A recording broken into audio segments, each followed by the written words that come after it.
안녕하세요, 여러분. 이번 주 11월 21일 이 월요일인데요. 이번 주에 이제 주가 동향과 앞으로 이제 대응 전략들을 면밀하게 살펴보는 시간입니다.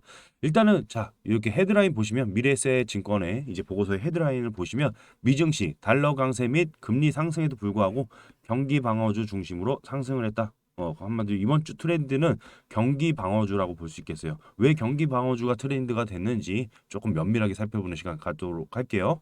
계속 읽어볼게요. 미증시는 최근 하락에 따른 반발 매수세가 유입이 되며 상승을 출발했고요. 그렇지만 이제 주요 경제 지표를 통해서 경기 침체 이슈가 지속된 가운데 이제 수잔 콜린스 보스턴 연은 총재가 12월 회의에서 75bp 금리 인상을 정말 이렇게 매파적인 발언을 계속해서 이어가도 될지 정말. 그런데 일단은 지금 현재 75bp 금리 인상에 대한 이유가 나왔는데 달러가 그래서 강세로 해서 금리 상승에 따른 기술주 중심의 매물 출회되면서 당연히 하락 전환된 바가 있죠. 우선은 저희가 과거에도 설명드렸다시피 이렇게 12월은 원래는 이제 자이언트 스텝은 아니다. 그래서 빅 스텝 수준 뭐 0.5% 정도 이렇게만 금리 인상이 예상됐었잖아요. 그러니까 75bp가 아니라 이렇게 50bp 정도, 50bp 정도만 금리 인상이 될 것이다라고 예상이 되면서 증시의 상승 견인을 쭉 이끌었고 그 전에 이제 중간 선거가 있어가지고 중간 선거 쪽도 공화당이 승리하면은 조금 더 유리하다라는 어떤 추세 때문에 계속해서 증시가 상승으로 좀 견인했던 측면이 있었어요.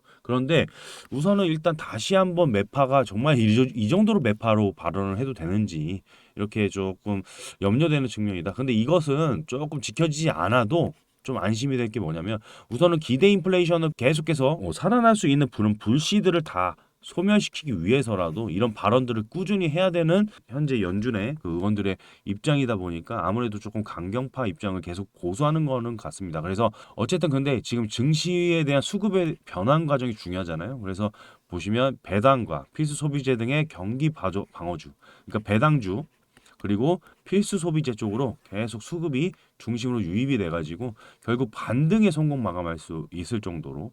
그러니까 한마디로 다우 쪽이 많잖아요. 여기는 이제 다우, 나스닥은 조금 미비했습니다. 0.01 정도.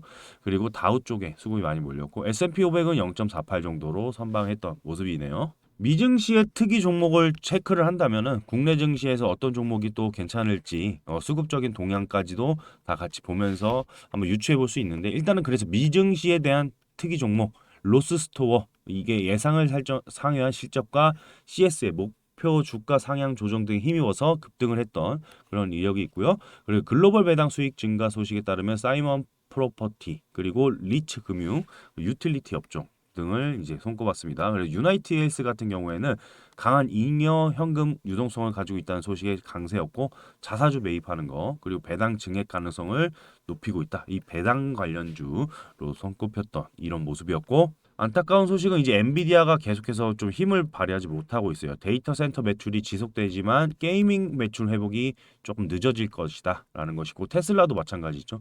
일단은 지금 현재 등 관련 소프트웨어 결함으로 32만 대의 리콜 소식이 있었습니다. 그리고 GM은 반면에 투자자의 달 이후에 전기차에 대한 혁신을 확대할 것이라는 소식에 강세를 기록했어요. 현재 그래서 이제 일단 경기 방어주 측면에서 수급이 진짜 들어오는지 한번 살펴볼 필요가 있는데 우선 지금 보시면 현대로템이 가장 일단은 그 기관과 외인이 동시에 매수하는 종목 중에 금액 대비해서 가장 탑 종목입니다. 현재 현대로템 관련된 이슈 아시죠? 최근에 네옴시티 관련된 이슈가 부각이 되면서 현대로템이 가장 급부상되고 있고 또 이제 하나솔루션 같은 경우와 2등으로 이렇게 자리매김하고 있어요. 근데 오늘 네옴시티 이야기가 나와서 그런데 오늘 다시 한번 이슈가 부각되는 섹터가 있습니다. 그 관련된 섹터 보시면 자, 이 소식이에요. 사우디 네옴식수 한국에 맡기나 수처리 기업 연쇄 회동했다라는 소식이 있죠. 그래서 딱 수처리 기업 하면은 떠오르는 그 종목들이 있잖아요. 보시면 이제 뉴보텍이라든지 뭐 웰크론 할텍이라든지 그리고 시노펙스도 있겠고요. 그 다음에 이제 피코그램이 있겠습니다. 피코그램은 최근에 이제 무상증자 이슈 때문에 이렇게 권리락길에 상한가를 맞이해버리는 그 점상이 가버렸죠. 그리고 시노펙스도 지금 장중 파동이 강하지만 뉴보텍이 상한가 파동까지 나왔다가 이렇게 윗꼬리를 달고 내려오는 모습이 있고 그다음 웰크론 핫텍 같은 경우도 상당히 이제 박스권 상단을 벗어나는 그런 주요 그 길목에 있다라고 말씀드릴 수 있겠어요. 그래서 지금 최근에 네옴시티 대장주는 한미글로벌에서 이제 현대로템으로 바뀌는 수급에 대한 동향이 나오는 가운데 이렇게 좀 최근에 이제 모듈러 섹터도 있었잖아요. 모듈러 섹터도 새롭게 이슈가 부각되자마자 바로 급등 파동이 나왔는데 한 번, 두 번 눌리고 봐서 또 양음양 패턴을 보이고 나서 바로 또 추가 패턴을 보이는 게 SY 같은 종목이에요.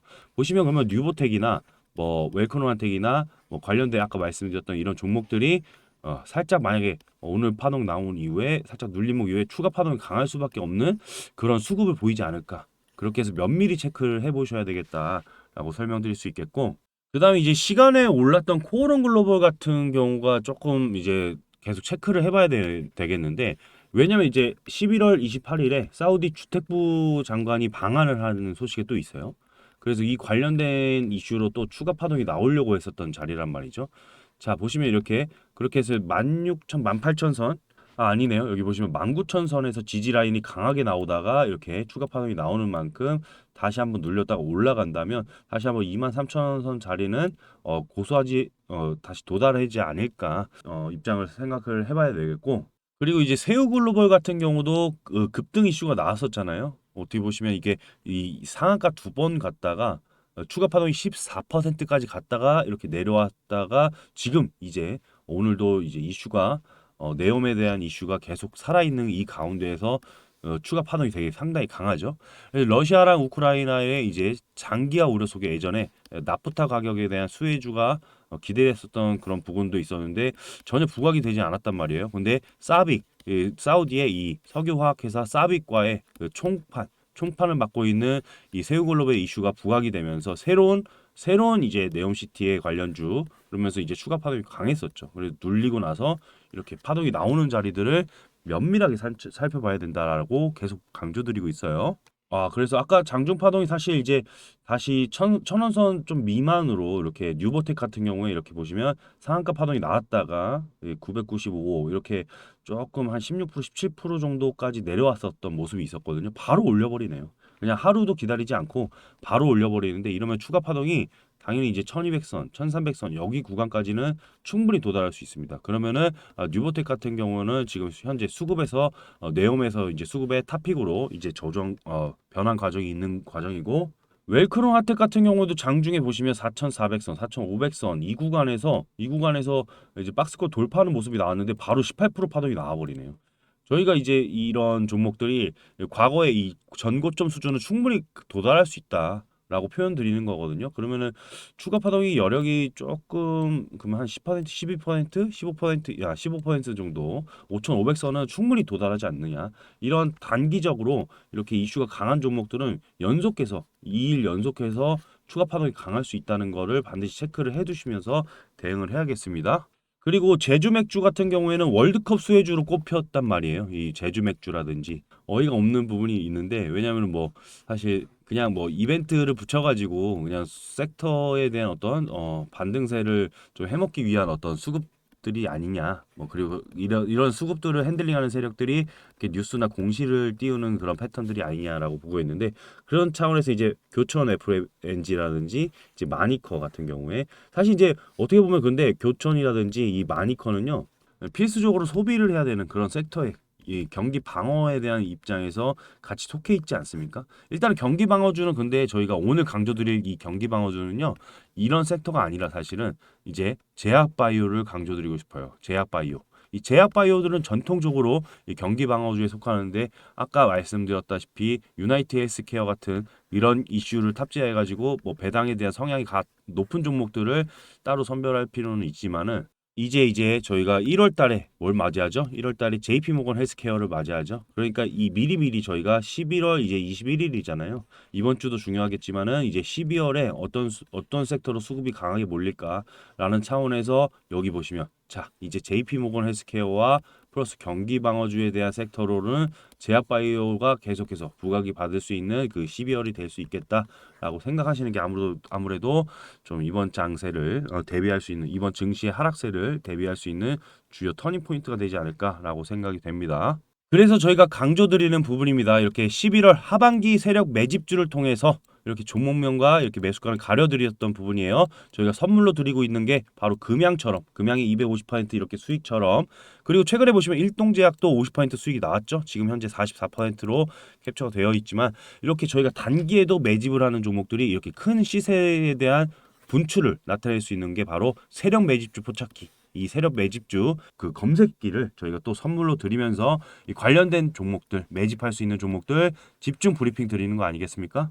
자, 그래서 이번에도 11월 하반기 세력 매집주, 이 매집주를 통해서 정말 단기에는 일단은 20%, 50%는 바로 파동이 나오겠지만, 중장기적으로 200에서 300%가 가능할 수밖에 없는 이유가요.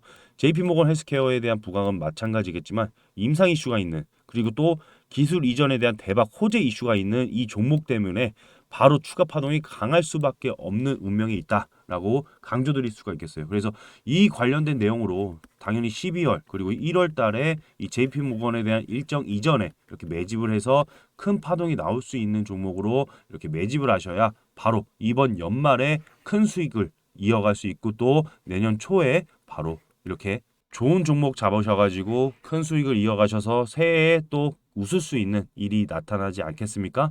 이 모든 과정들 위에 전화번호로 7번 이렇게 남겨주시고, 7번 남겨주시고 매집 이렇게 남겨주시면요, 모두 다 무료로 가이드 들고 있다는 점이에요. 이 점 잘 참고하셔가지고요, 반드시 꼭 남겨주셔가지고 모두 수익 벌어가시는 그런 가이드 저희가 책임지고 드릴 수 있다라고 말씀드릴 수 있겠습니다. 자, 그럼 이만 마치도록 하겠습니다. 감사합니다.